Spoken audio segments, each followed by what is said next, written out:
Welcome everyone. Today we will be practicing a yin sequence where our main prop will be the wall. So for today's class, I invite you to move towards a wall.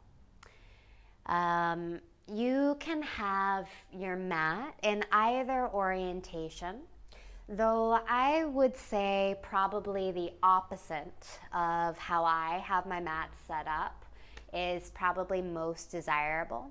We're going to end the class with our legs up the wall. So you want your head to be supported by the mat. And other than that, no specific props should be needed. But as always, as you know, if you've been following this membership for quite a while, it's always beneficial to grab extra props, extra coziness for yin. The more the merrier.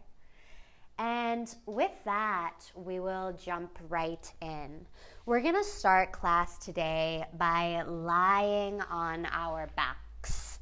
Starting class in a mini shavasana. Opening the legs wide, opening the arms wide, just giving yourself permission to take up as much space as you would like, as you require.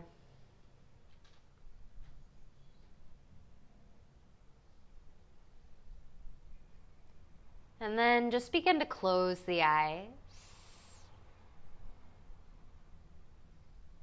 And shift your focus within. Begin to notice the breath. Notice how it moves the body, even in stillness.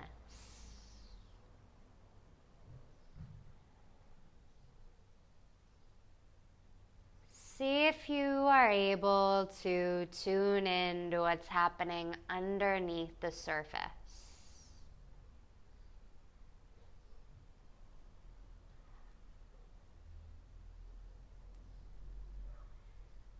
We'll begin class with a little bit of shaking.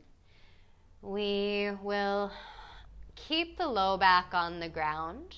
Begin to extend your legs upwards towards the ceiling, and then extend the arms overhead. So the ankles are relatively in line with the hips, and the wrists are in line with the shoulders. I had a teacher who called this dead bug pose, so that visual might work for you. The arms are really entirely passive here. And then we begin to shake the wrists, we begin to shake the ankles. But because the entire body is passive, eventually that shaking motion is going to begin to take over the whole body. Another word for this movement is tantramasana. So take a moment and have visualize a child having a tantrum. So when a child has a tantrum, they are not looking to control their movements. They're not really fixated on what a movement looks like. It's all about the feels. So see if you can keep shaking your wrists, keep shaking the ankles. We'll keep this going for just a little bit longer. You can even release some sounds, make some silly faces.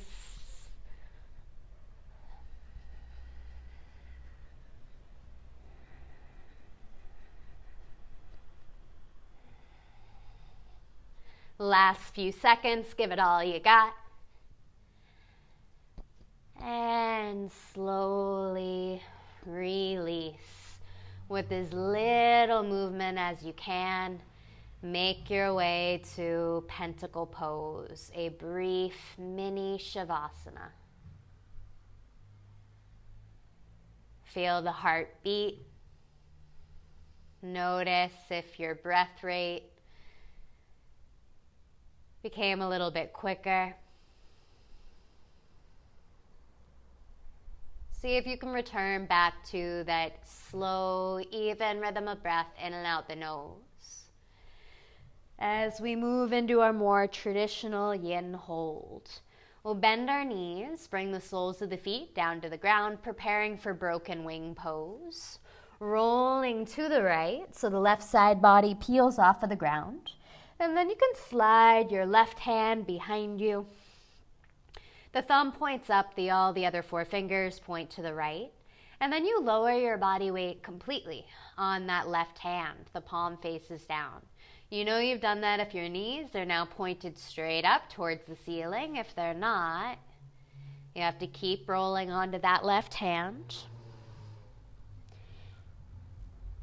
And then you can choose to keep your neck neutral, or you could choose to look over the right shoulder. Your right arm, it merely relaxes by the side body, or it can come to the belly. You can fidget, you can adjust initially, but then challenge yourself to be still.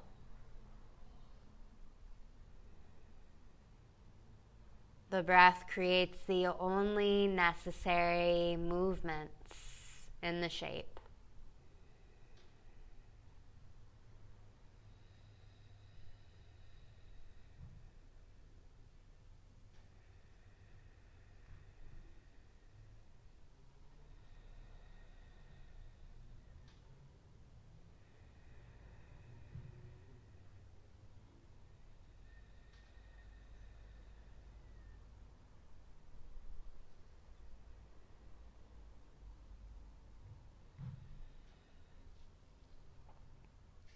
And let the mind wander, because it's going to. So there's really no point in resisting that process.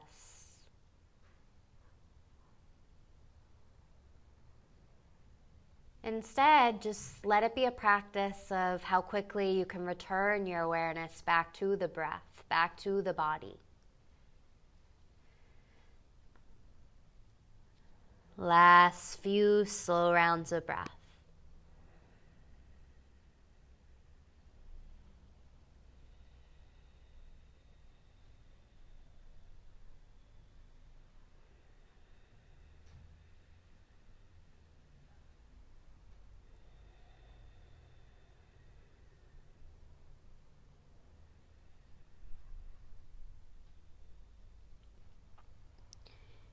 Gently guide the neck back through neutral if you moved anywhere else.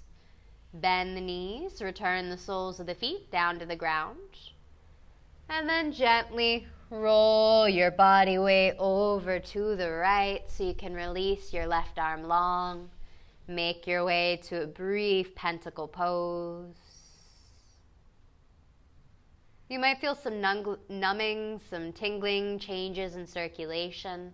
That's completely okay.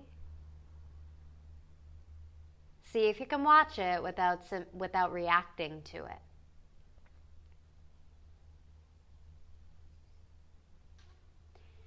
We'll move to the opposite side. Soles of the feet down to the ground. Roll to the left. So you can slide your right hand behind the back. Your right thumb points up, all the other 4 fingers then point to the left. You bring your entire body weight onto that right hand, and then once there, you can choose to extend the legs long. You can also choose to look over either shoulder.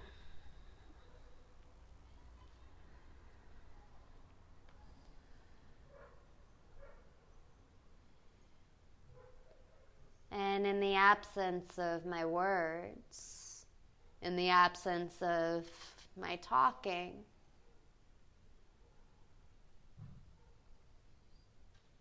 can you simply allow yourself to listen to the wisdom of your own body?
few slow cycles of breath. There's some loud sounds where I am. Sometimes it's like that. So can any distractions just be welcome in the background?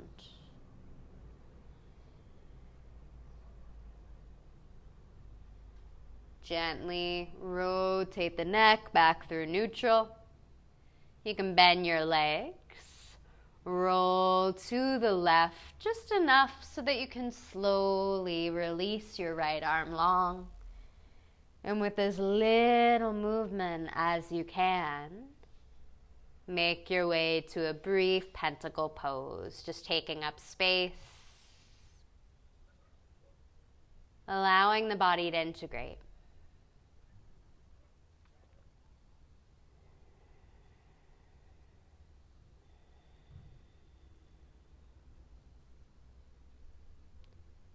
We'll work a little bit deeper into the side bodies. Extend your legs long if they're not already there. And then make sure your right foot is at the right corner of the mat. And then walk your left foot towards your right. So now both feet are at the right corner of the mat. Hips stay as they are, arms on the ground, or rather hips on the ground.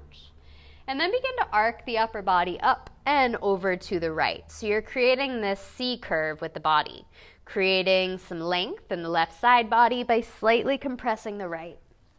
And then once there, you can choose to stay exactly as you are, arms relaxed by the side, or you can extend your arms overhead, or perhaps bring some props underneath the hands. You want the arms to be as relaxed as possible. Though sensation in the shoulders will build throughout the shape, it's sensation that's sustainable. It's intensity that you can still breathe within. And last suggestion, you could cross your left ankle on top of the right. You could stack your left hand on top of the right.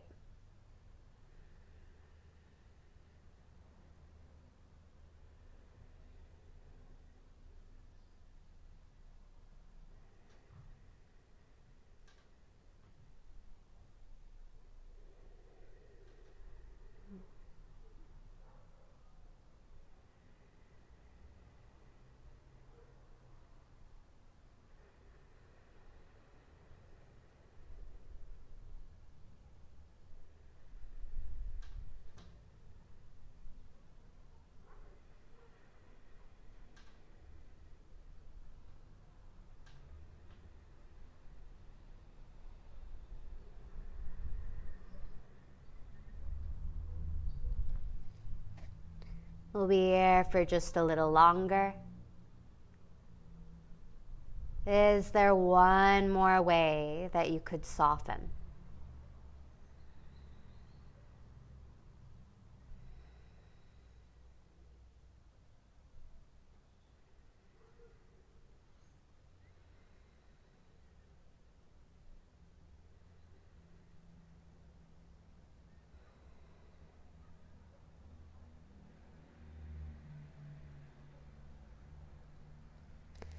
If your arms are extended overhead, you can slowly begin to release the arms. You can uncross the ankles if they're there. Bring the left foot back to the left corner of the mat. As gently as you can, bring your spine back into a place of neutrality, a brief pentacle pose. As little movement as you can, less action, and more observation.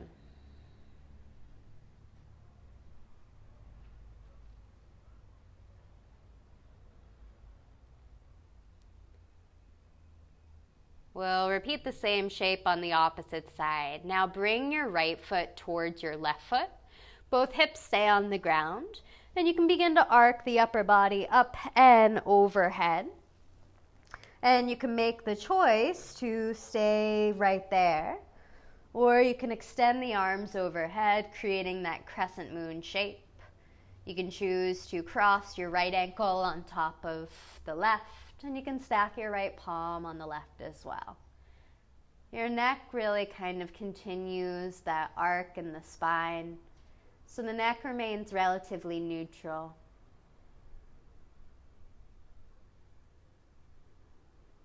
But allow it to stay in line with the upper body.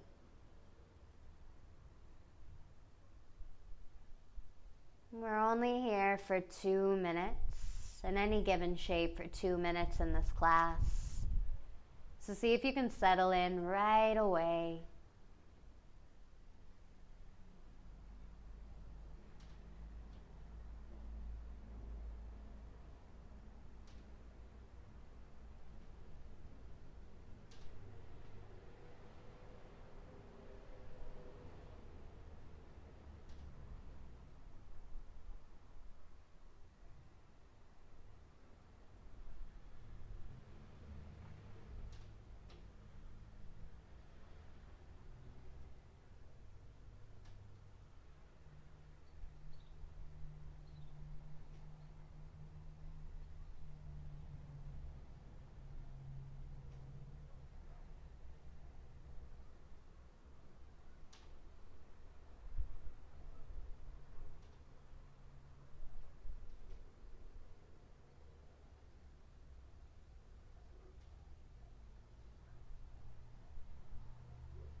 And slowly, you can begin to bring the upper body into alignment. First, relaxing the arms. And then you can bring the feet back to their rightful corners of the mat. Settling into stillness.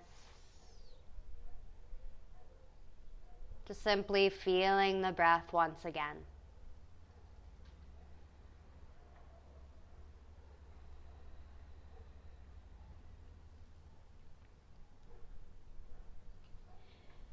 For our last few shapes, we'll be using the wall. So you can now bend your knees, bring the soles of the feet onto the ground, and then roll off onto one side of the body. Finding a seat just so that you can position yourself accordingly. For our first shape, our focus is the outer hips. We'll bring our hips about 1 foot or so away from the wall. The soles of the feet will find the ground, or find the wall rather. They're like a 90-degree angle. And then bring your right ankle to the left knee, but let the right foot be passive, unless some injury requires that you keep some stability in that right ankle, otherwise let it be passive. And then from there, you can scoot your hips farther forward for more sensation. Or you could move your hips farther away from the wall to lessen sensation, remembering that you're looking for the intelligent edge, and sensation very well will build within the shape. So no, you don't have to start at your maximum expression. Just find a shape that's sustainable. And then once again, close the eyes. And just allow the body to speak.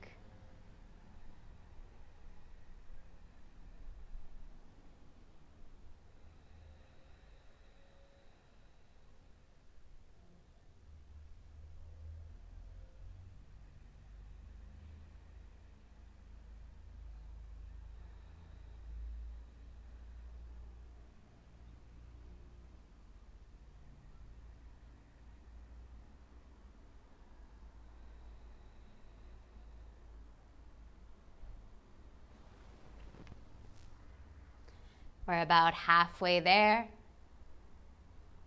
Is there one way that you could release some effort?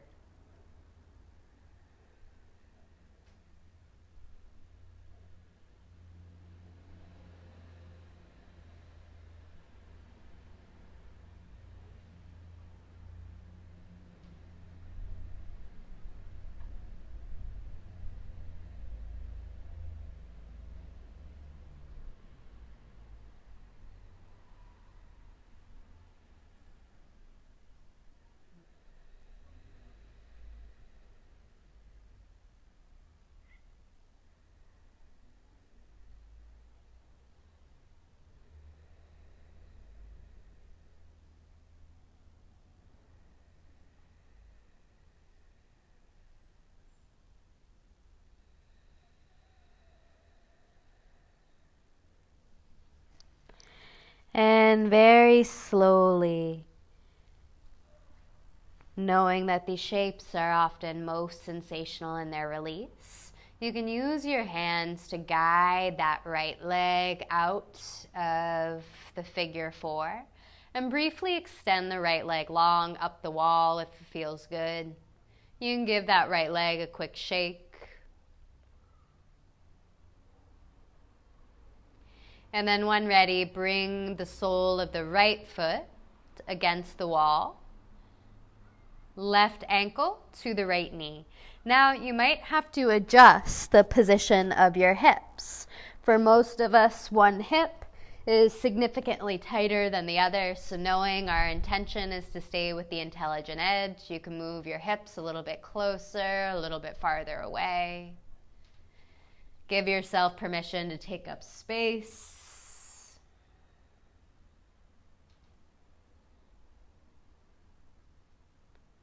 Close the eyes and practice how quickly you can return to the breath when the mind does wander.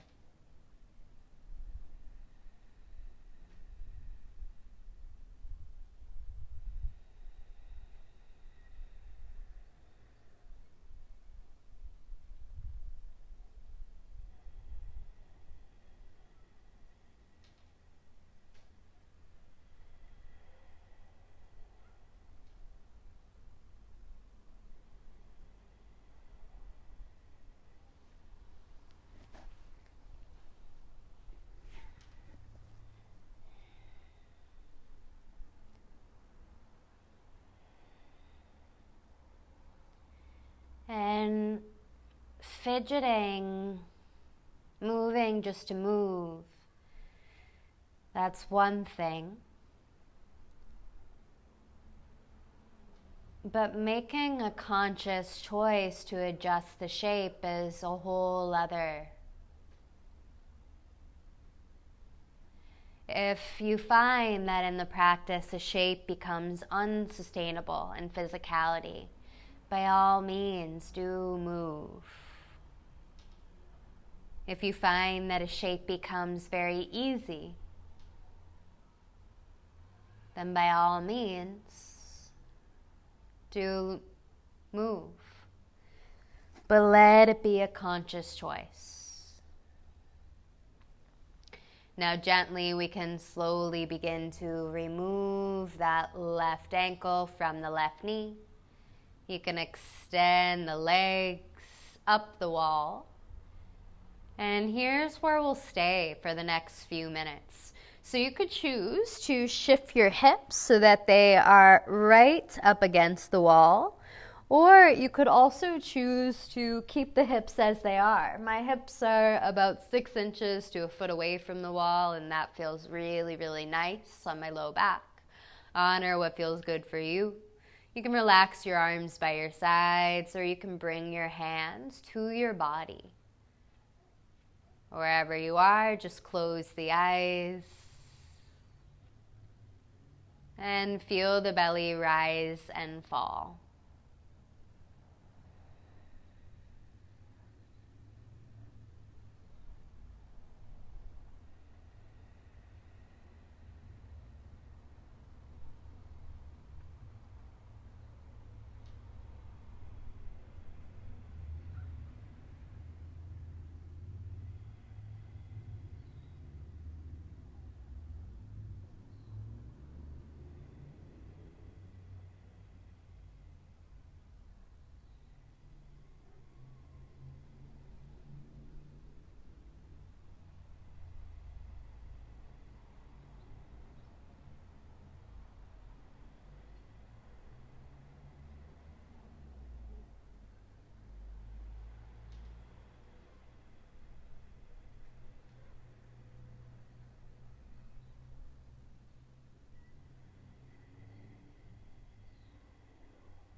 How often and how quickly can you return back to the breath?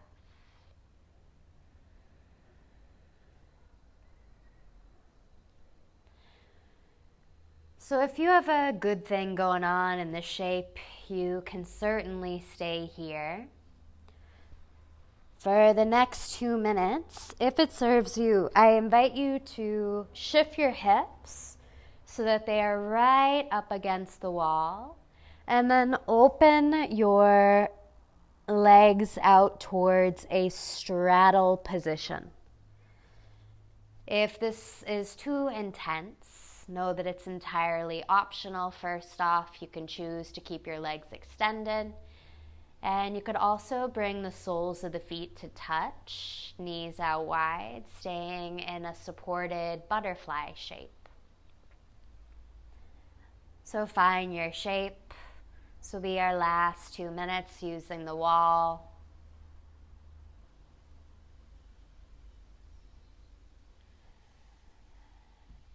And just ask yourself with curiosity, how much of myself is here and available right now in this moment?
If your legs are open wide in a straddle position,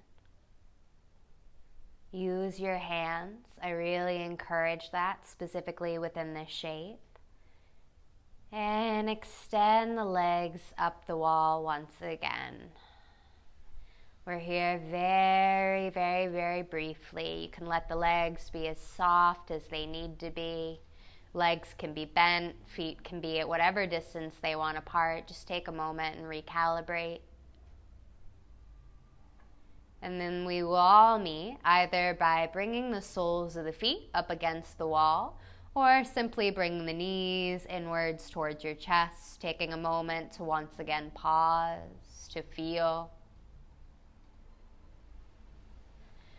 And then rolling onto one side body, whatever side of the body is calling to you. And in whatever path feels most simple, most gentle, make your way to your final Shavasana. Extending your right foot to the right corner of the mat, left foot to the left corner of the mat. Arms relax wide by the sides of the body, palms face up.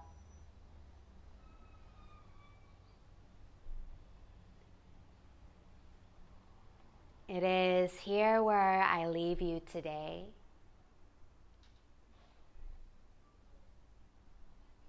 But not only is Shavasana the most important shape, it's also here where the practice really begins. It's here where we integrate. And then once we step off of our mats, we embody them. We embody our practice.